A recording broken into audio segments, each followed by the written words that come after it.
Hi, I'm Colleen Brennan. And I'm Janice Rodriguez. And this is Defending Indiana. Believe it or not, there is actually a thriving literary scene in the state of Indiana.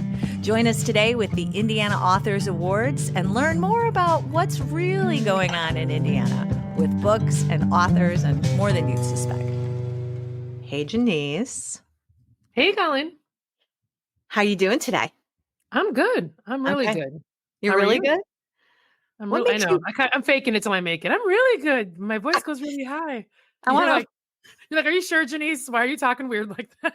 I want to know what made you feel so good today that you're talking like Mickey Mouse. I know. Well, you know what? It's 31 degrees outside. Better than the 18 it was yesterday. So I will take it as a win. And it's sunny. For sure. So, For sure. You know, it's the little things here in the wintertime of the Midwest. So yeah. And there's actual sun, so that, seasonal depression is being combated by the beautiful by the actual sun. Yeah. Actual sun. Okay, this is a ridiculous introduction for what our topic is today. I don't know why our mental weather, seasonal depression. Let's go right into it. Let's just do it. But what we're talking about today are Indiana as a literary state.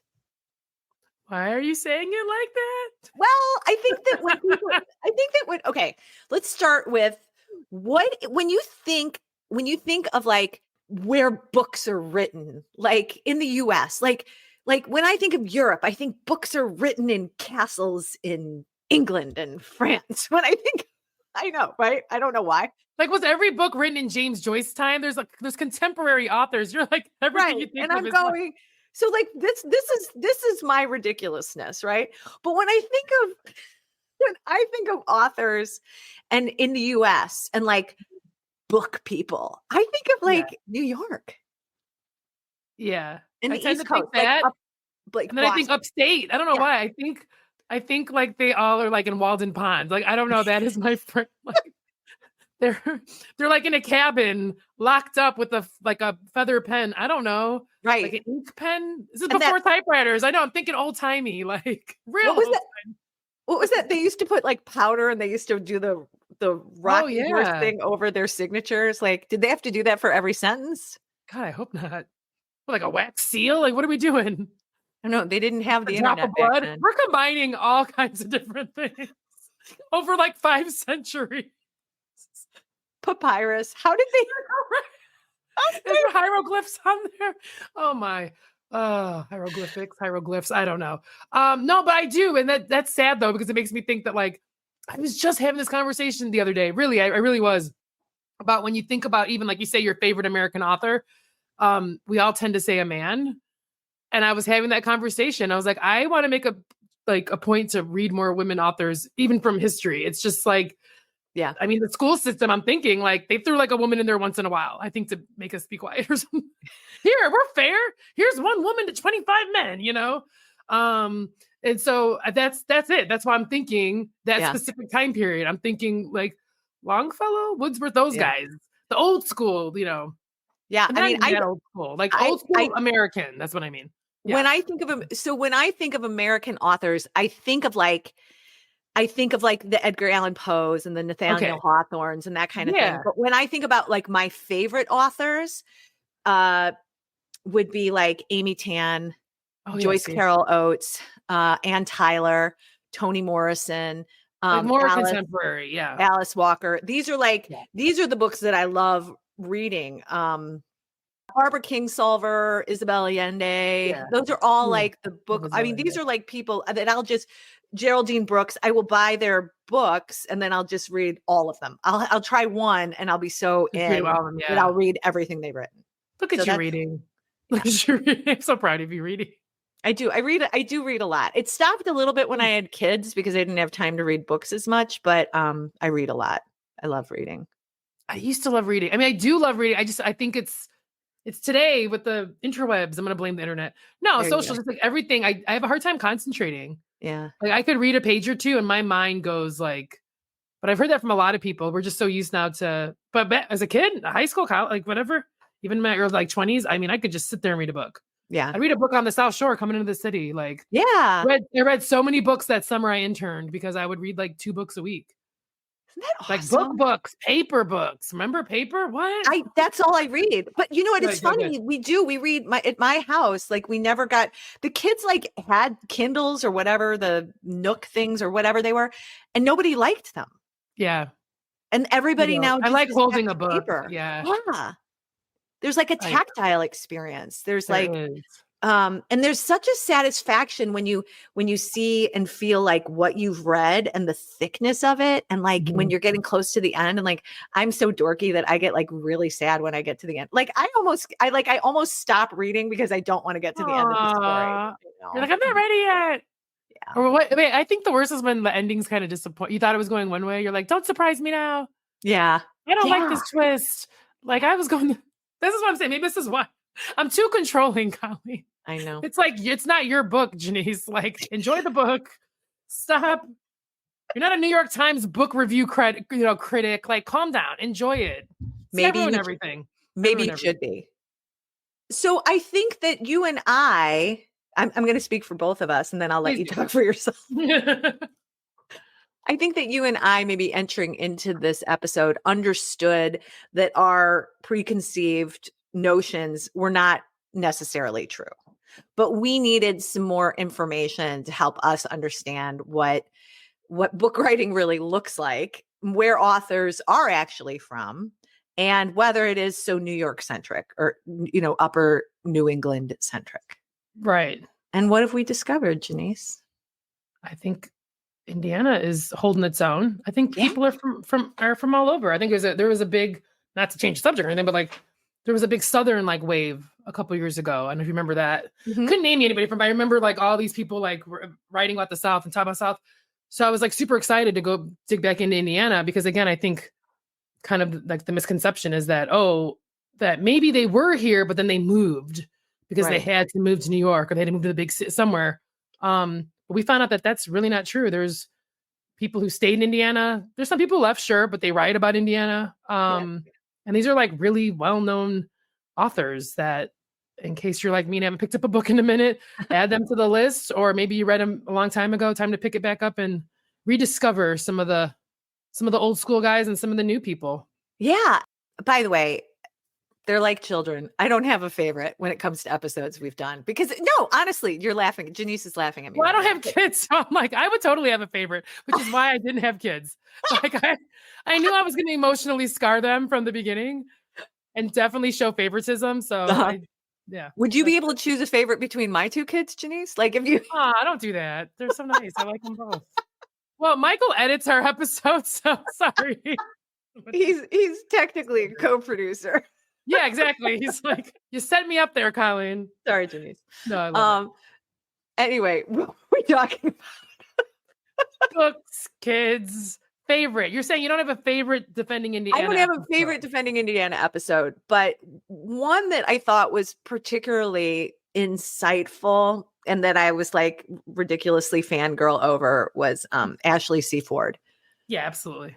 Because gosh, she was so gracious with her time. She's like killing it. This like book is going up the like New York Times bestseller. She's like, cool, I'll do your podcast. I'm like, you will. Oh my God. What a generous, lovely spirit.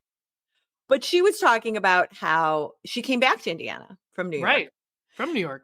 And if you haven't read her memoir, so good. I mean, so good because I'm not like a memoir reader. I've read a lot of biographies, but I don't know. It was just done so well, and maybe because we're like closer in age, just so much. I was like so much resonated with me. I was like, can we talk offline? Because this like triggered me. But yeah, that whole discussion was great about and then I think we were talking about too about the pandemic and how like wait, it doesn't really matter where you live and just kind of breaking down that wall of like you have to leave the state you're from that probably inspired you.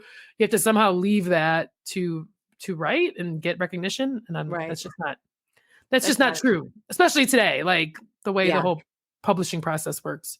Yeah. So 2 takeaways from that. Number 1, go get Somebody's Daughter by Ashley C. Ford because she's an Indiana author who's unbelievable. You'll love it. Trust me. And number 2, as she said, the people in Indiana are producing art across the board, not just writing books, but like art, crafts, written work, whatever, Right. that is of the same caliber as we would expect from the big cities, New York or LA, and maybe even better, So to get that out of her mouth, and her experience was really helpful for us for actually defending Indiana successfully. So there we go. But we wanted to talk a little bit today about some of the Indiana authors that are famous throughout history. And we'll just list a few for our listeners who want to check them out. And then we have a special guest today who's going to tell us a lot more about what's happening in the contemporary world of Indiana authors and books and amazing things that everybody needs to check out. So, Janice, shall we list off some of the Hoosier Hall of Fame authors? Yeah, absolutely. From history. All right. Can we put Gene Shepherd in there we just talked about him in the holiday episode. Yeah, right? I wonder why. I'm looking at all these lists and I don't see him on. I think because again he spent a lot on radio. Yeah. Then he wrote, but like a lot of things started off as like radio play. When you like have these plays and stuff. So maybe that's why he gets like not on there, but he should be, right? If that book that we talked about became a Christmas story. Yeah.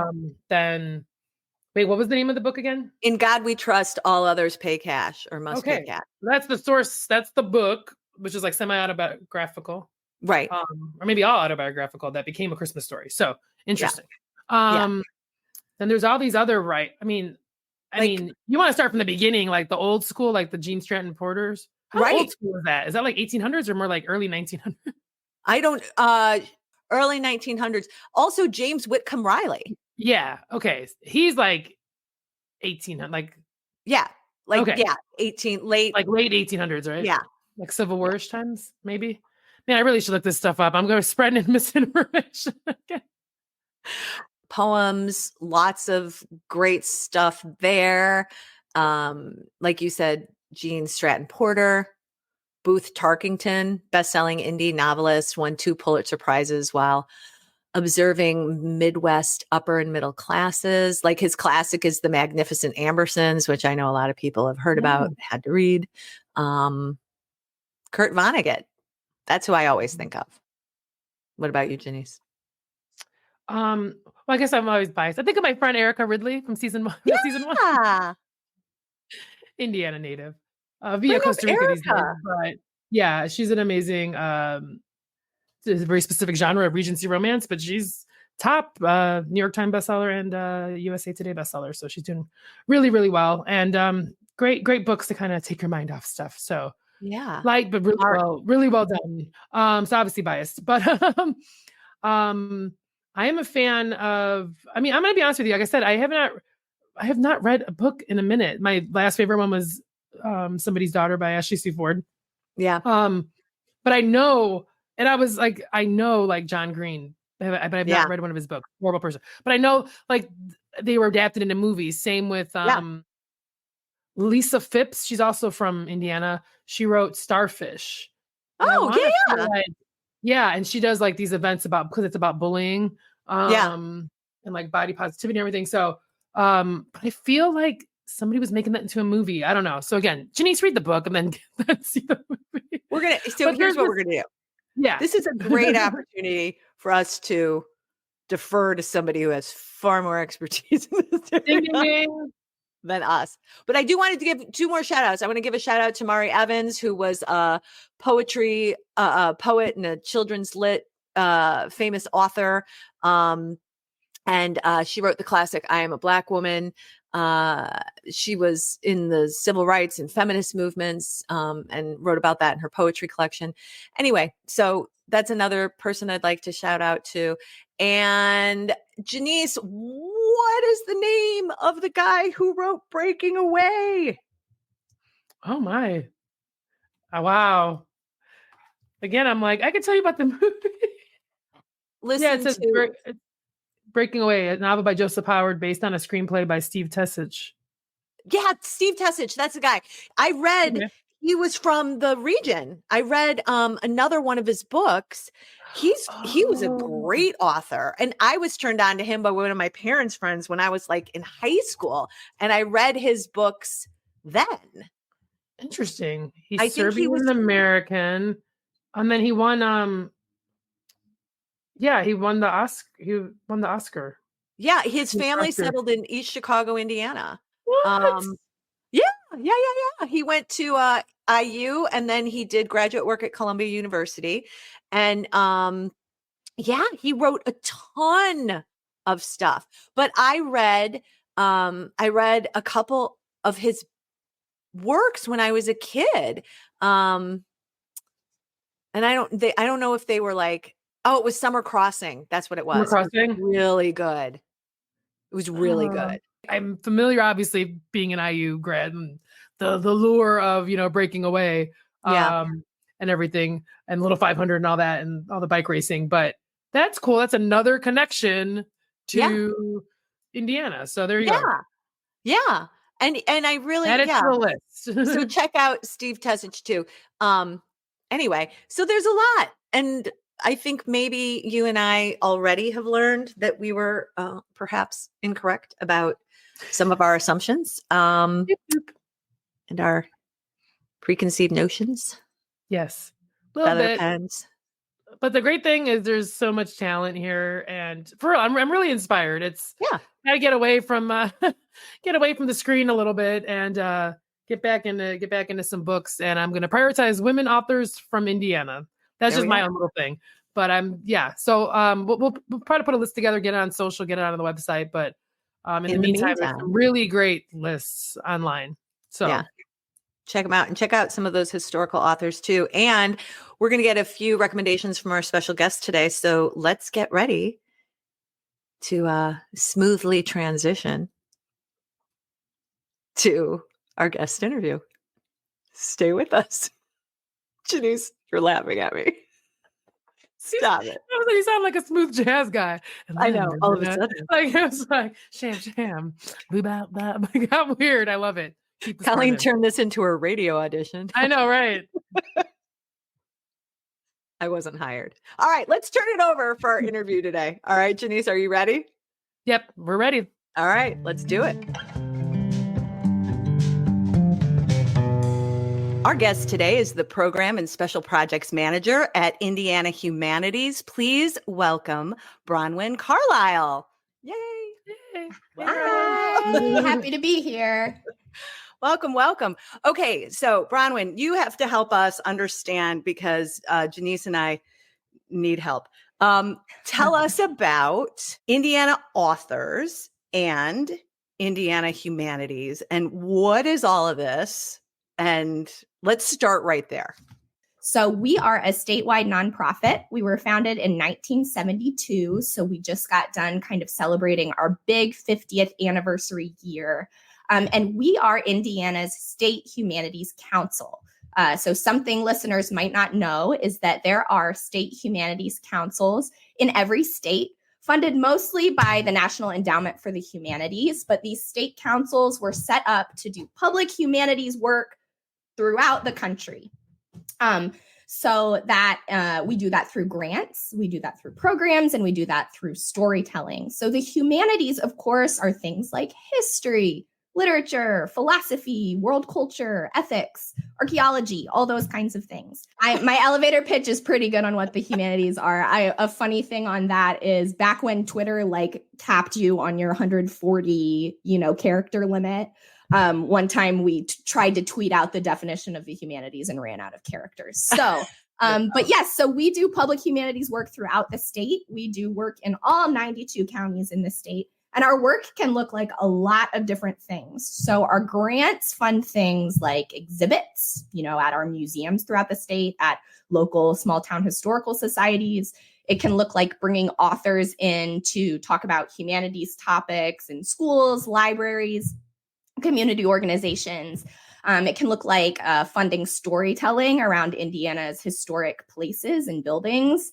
It can look like funding fellowships for Indiana scholars to uncover stories from our state's past.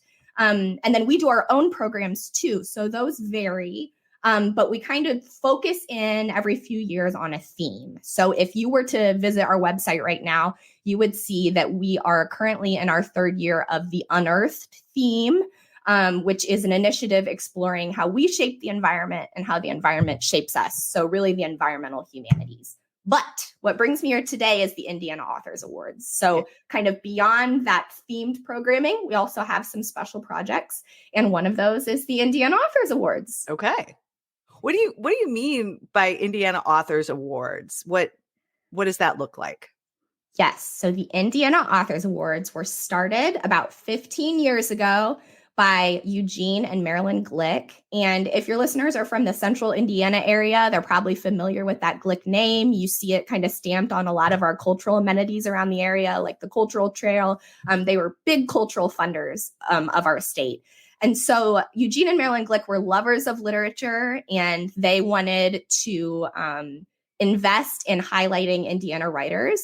And especially through doing that, they wanted to inspire Hoosiers, especially young Hoosiers, to see writers being honored and realize, like, hey, I could be a writer too. So Indiana Humanities has been the home of the Indiana Authors Awards for about the last 5 years. Prior to that, the Indianapolis Public Library Foundation administered the awards for the first 10 years. And essentially, it's our state book award. So every 2 years, we give awards in 9 different genre categories for books published in kind of that previous 2-year window. And so we give both awards and we award shortlists. Okay. You might be wondering, what do the winners get? Yeah. Yeah, right. Like it's a prize. Yeah. What's on the table? Yeah. Prestige and fame. Yes. Yeah. Yes, obviously prestige and fame, but they also receive $5,000, which is actually a really generous book award in terms of kind of the scope of what those are doing across the nation. So they get the cash prize. They get an award trophy crafted out of Indiana limestone. It's really snazzy. And they get the opportunity to give a $500 award to the Indiana Public Library of their choice, kind of recognizing the important role that public libraries play in uplifting the literary ecosystem in our state.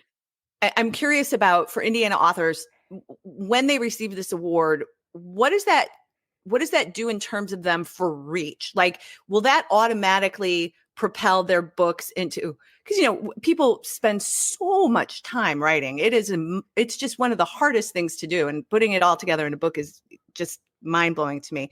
So they want to get the book out there, obviously. So does an Indiana Author Award help push sales of or recognition for those authors? I think it totally does. So a big part of our work at the Indiana Authors Awards is spreading the word, right? Okay. So we're giving these awards, but there is a 2-year window in which our focus on our social media surrounding the awards is getting the word out about these awesome people that are writing in our state. Another thing that is available to winners and shortlisters of the awards is inclusion in a statewide speakers bureau. Okay. So I think that's another way that they can kind of have a platform and extend their reach. That program sends them around the state to schools, libraries, community organizations for free public talks. Do you partner with other states? Do you partner with other regions? Is there a way to get authors into areas beyond the state? How does that work? As the State Humanities Council, our funding really only kind of can go to programs that are happening in Indiana just due to our funding restrictions. And we don't have any kind of set partnerships in terms of book awards with other states. I will say we remain in close conversation with all of the other kind of state humanities councils. So we just had a big national conference actually hosted here in Indiana. So there's kind of organic cross collaboration that happens in those networks, but we don't have any formalized, kind of partnerships with the other states. So we've had 2 of those people as guests. Wonderful podcast. So shout out to James Madison and Ashley C. Ford, who were both here. But what we don't have is any fictional writers. We haven't had any fictional writers. So tell us a little bit about what you see across the state in terms of fiction versus nonfiction. And also, I'm going to piggyback on this a little bit. You know, Indiana, I think Janice and I have both discussed this, is pretty unique in the number of like state schools and universities within and colleges within the state of Indiana that are like very prestigious. So I'm also curious about your relationship with those universities and people who come out of those universities as well. You are exactly right that I think Indiana has some really great academic presses. So IU Press, in terms of the nonfiction, we see a lot of books come out of that. Indiana Historical Society also publishes books that are fantastic. So you mentioned James Madison. You had him on the podcast. He was actually our Lifetime Achievement Award winner last cycle.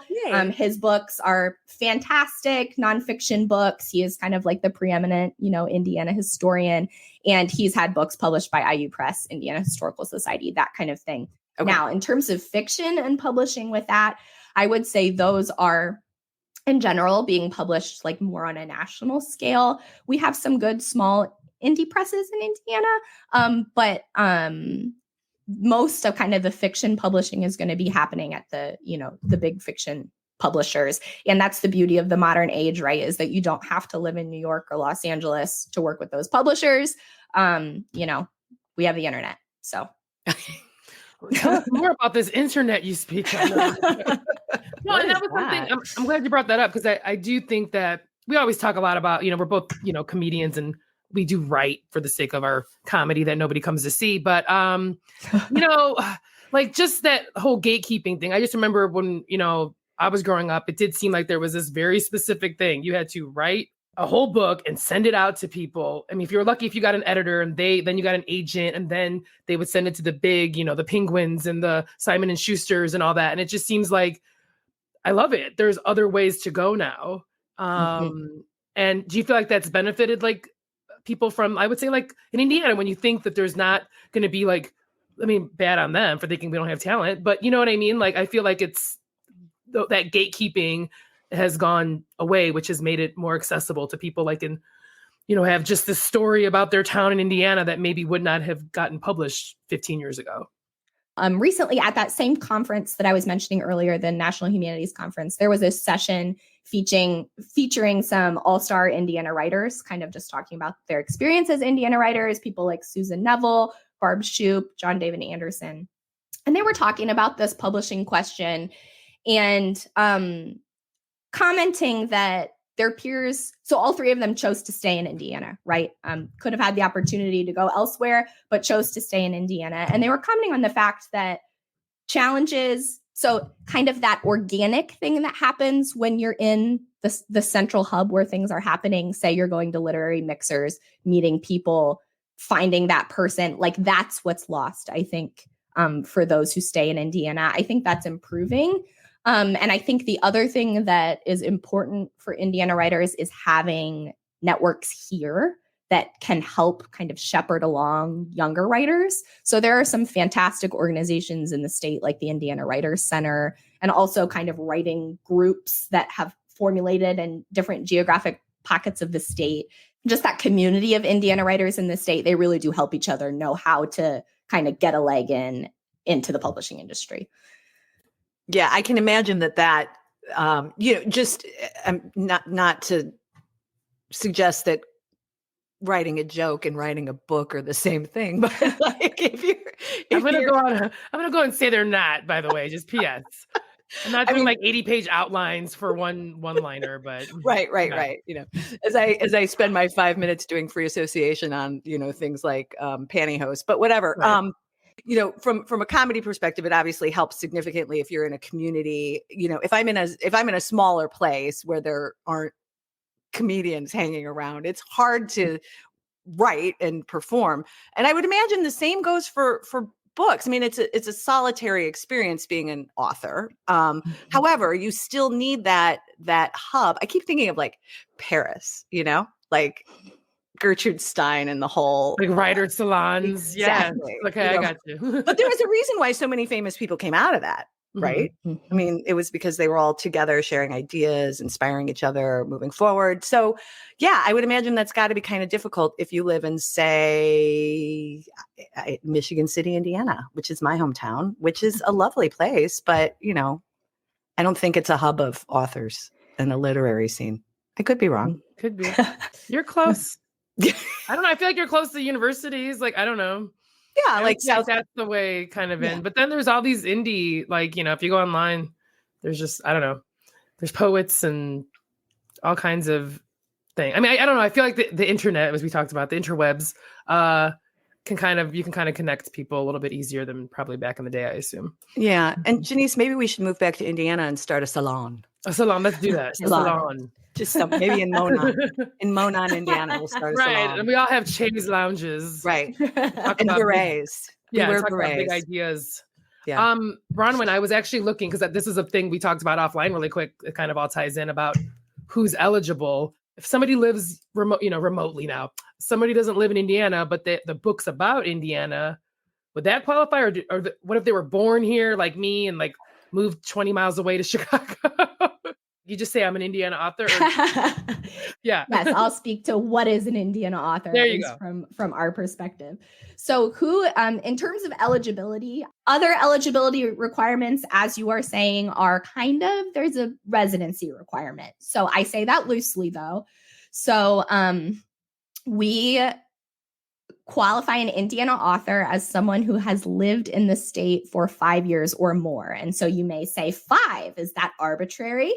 It is not. Our kind of idea behind that is that kind of just cuts out the group of people who are maybe only in Indiana for 4 years to attend IU, right? Okay. Or to go to Purdue.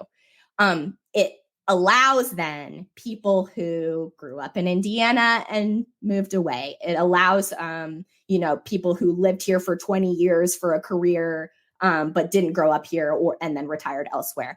The other caveat I will say, if the nominated individual can make a case for why they consider themselves an Indiana author and it kind of falls outside of that, if it's compelling enough to the panel, that qualifies. So I'll give one example of that. James Still, he is a fantastic playwright. He has never been a full-time resident of Indiana, but for the last 20 years, he was the playwright in residence at the Indiana Repertory Theater in Indianapolis.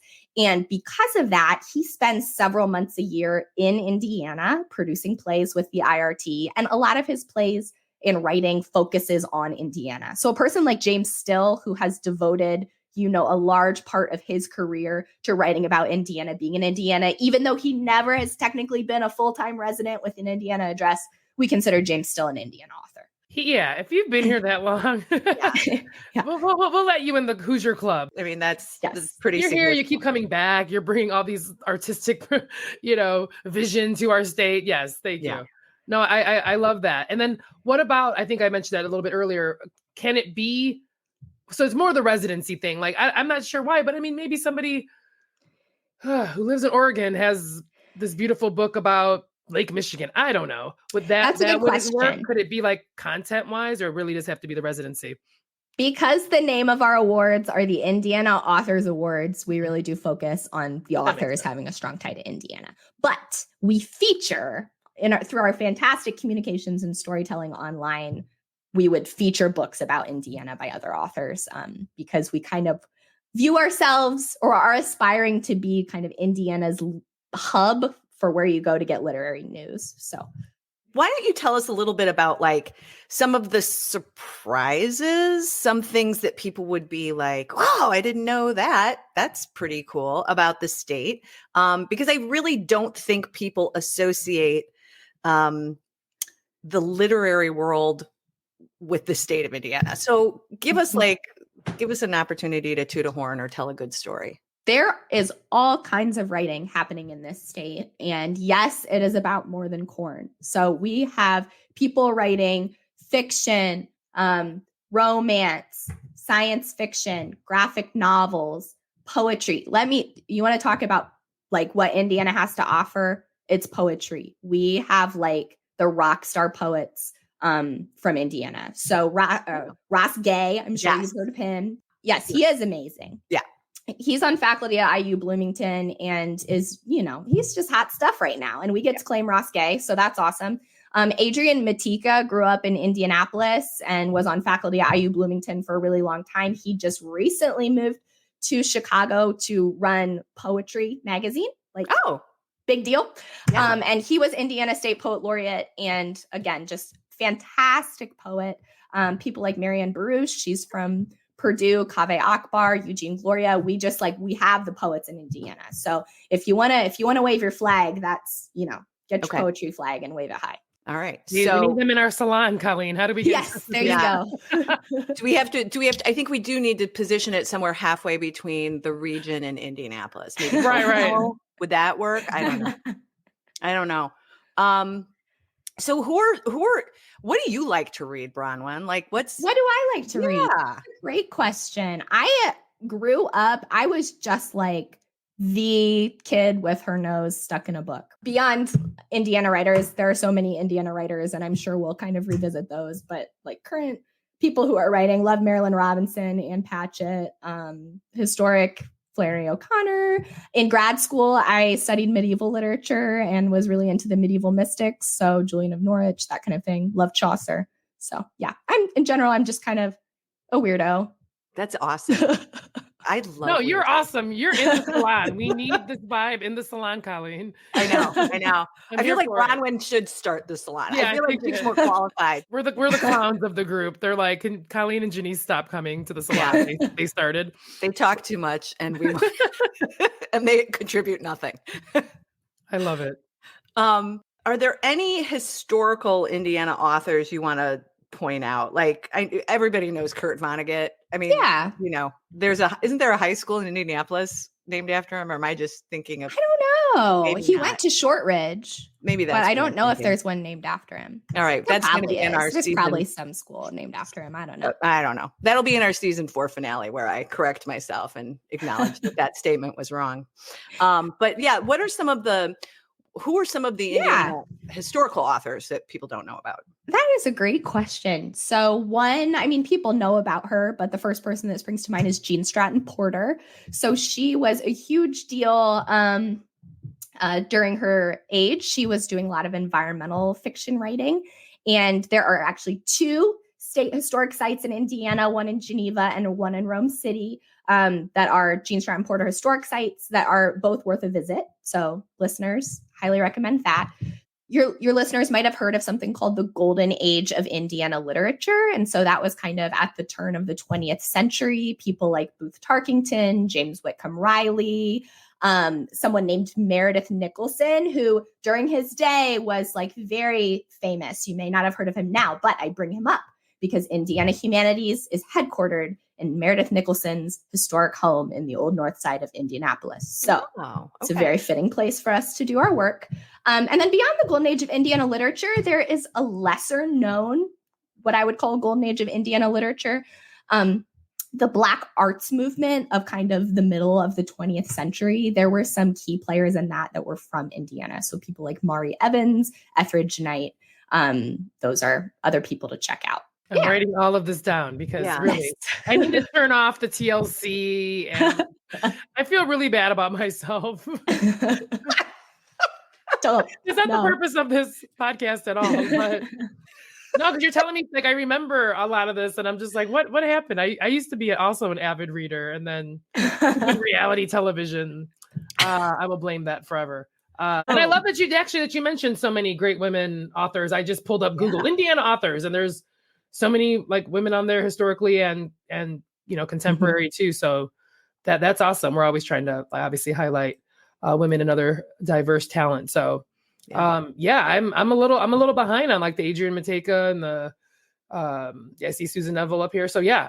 good. Thank you. I'm learning. We're telling the audience. That's amazing. This is some really useful information. Yeah. I mean, I am so pleased that I am alleviating my lack of knowledge. That's not even the right word. I'm trying to throw out large words, Janice. Right now, so I can sound as poetic as Indiana. And Meg Cabot, she's from Bloomington. That is right. Yep, Meg Cabot. Mm-hmm. Wow. So she's friends. She did the Princess Diaries. She's kind of acquainted with my friend Erica, who's also the romance author, Erica Ridley, who's from Elkhart. She's also on there.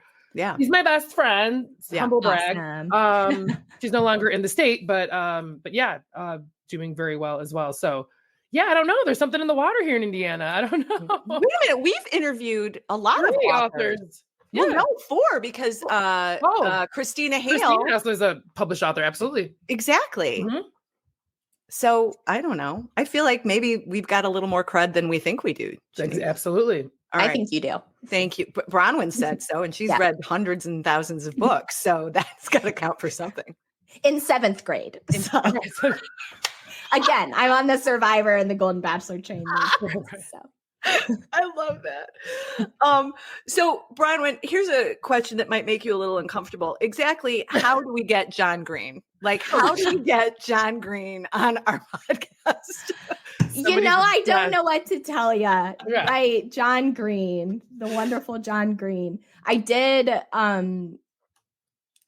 had emailed his. This was a good day for me. I had emailed John Green's agent a few years back. I think it was during 2020 to see about him potentially doing the program for us. And John Green emailed me back himself, not his agent.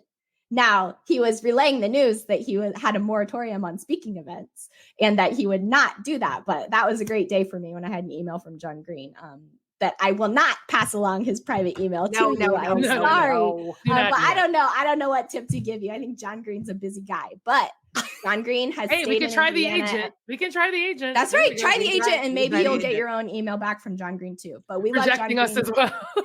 Yes. I want a direct rejection. Yeah. I'm okay with rejection. I receive it constantly. I just want to be acknowledged. Colleen's also an actress, so she knows all about rejection. Did you just say I'm an actress? I know all of rejection. Yeah, I do a lot. I deal with it constantly. But anyway. Bronwen is like, do you guys like each other? I just look on you the whole time.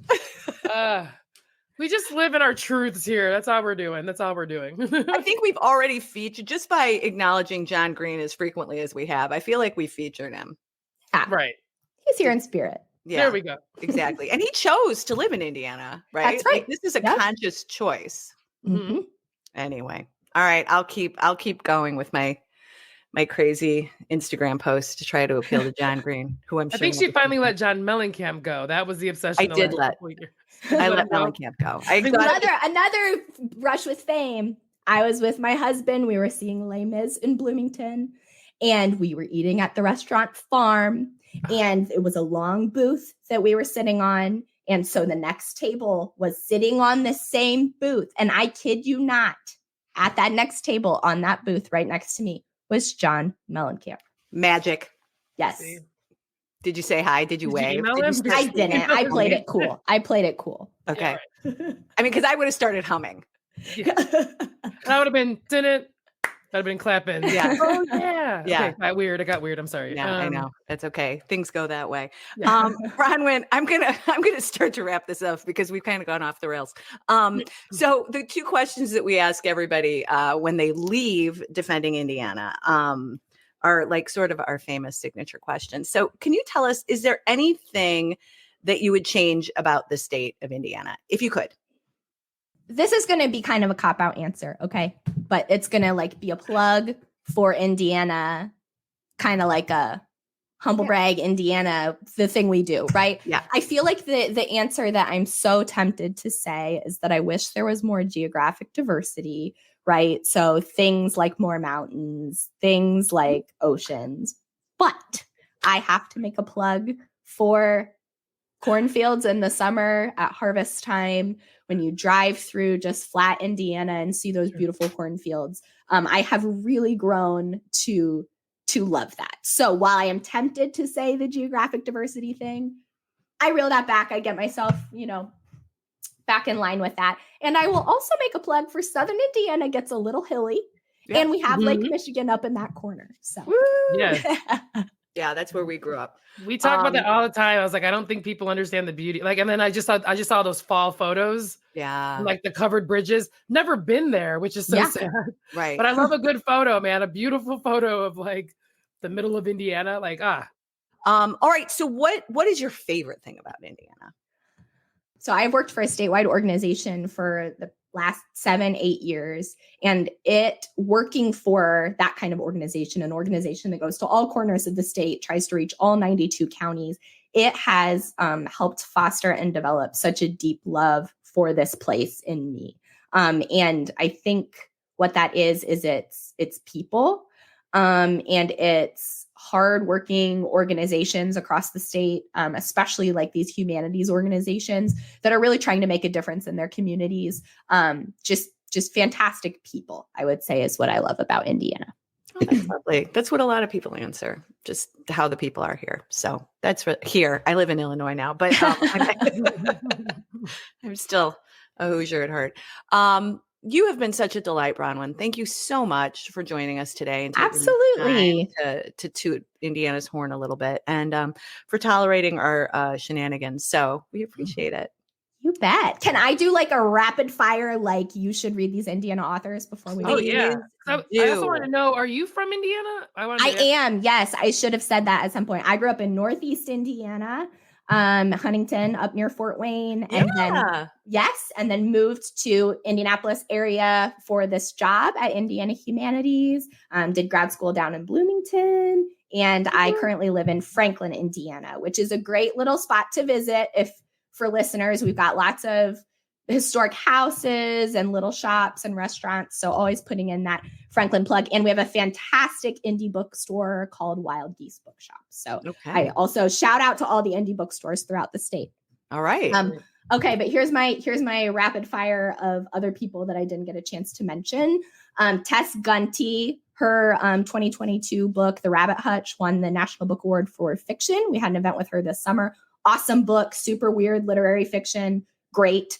Maurice Broaddus, he has won and been shortlisted for the Indiana Authors Awards. He does everything. He's like an author, a teacher, a librarian, runs some community organizations, and his books he writes for adults and kids, fiction, like genres, steampunk, science fiction, like all kinds of stuff. Maurice Broaddus, awesome guy. Again, the poets, I already said all those earlier, but don't sleep on Indiana poets. And then I just want to give a quick kind of like young reader recommendation list. So I have a 1-year-old, and we've had a lot of fun with a couple of board books, actually. One was on our short list last time around, One Tomato and Purple Carrot. It's a little duo of board books by Rebecca Mullen, and they explore gardening through counting and colors. So those are really fun.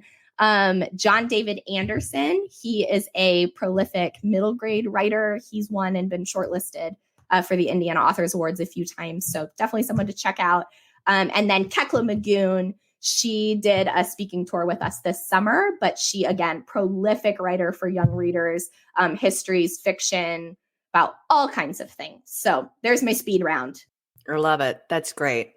Thank you for bringing this to our attention. Yeah, and advocating for writers. That's awesome. In Indiana. All right. Yes. Love it. All right. So everybody, if you need more information and want to check out the Indiana Humanities and the Indiana Authors Awards, Bronwen, can you tell them where to go? I sure can. So our website is www.indianaauthorsawards.org. Our social media handles are @IN Authors Awards. And one more plug, that nominations are currently open for the 2024 awards and will close on January 12th, and anyone can make a nomination. So if you read a book by an Indiana author that you liked this last year, you can nominate it. If you are an Indiana author yourself, you can nominate it, publishers, etc. I love it. And Bronwen will be starting a salon somewhere halfway between the region and Indianapolis. That's not true. I'm just making that. That's what we do. Or is it? Dun, dun, dun. Yeah. Trying to inspire. All right, Bronwen, thanks so much for joining us today. Please go ahead and follow Indiana Authors Awards. They've got a great Instagram page as well. Janice and I follow it personally and through Defending Indiana. Also, feel free to throw some love towards Defending Indiana too. And we really appreciate you being here today. Thanks so much, Bronwen. Thank you for having me. It was lovely. Defending Indiana, featuring Colleen Brennan and Janice Rodriguez, is produced by Colleen Brennan and Janice Rodriguez. Theme music and sound editing by Michael Miltenberger. Thanks so much for listening. If you enjoyed what you heard today, you can subscribe to Defending Indiana wherever you find your favorite podcasts.